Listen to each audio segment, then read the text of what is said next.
There's really nothing in the literature per se says this is what you should use or this is what you shouldn't use. So it really comes back to, are you able to maintain decent posture and mechanics, let's say with your walk, okay? Have you built up your tolerance? And again, if you're looking to just continue to challenge yourself, I mean, if you think about the average police officer, they're probably wearing anywhere from 30 to 50 pounds of gear between their vest, their duty belt, depending on the size of the plates they have in their vest, all the gear they have on there, right? Think about a military person, maybe 60 to 100 pounds of gear they're trekking around with. So, I mean, we can handle a decent amount of load, but again, I think if you would talk to some of those folks, when they're running and, in the military, doing what they're doing, they get beat up pretty good. So it kind of comes back to like, what are your goals and staying within those goals? Like, again, if it's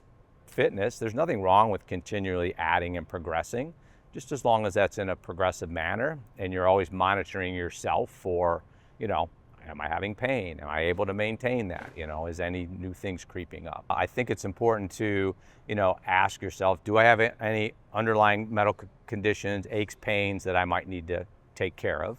Am I already doing a walking or a hiking program or even a general strength training program? So I build a base of just handling external load, even if it's just walking, handling your own body weight.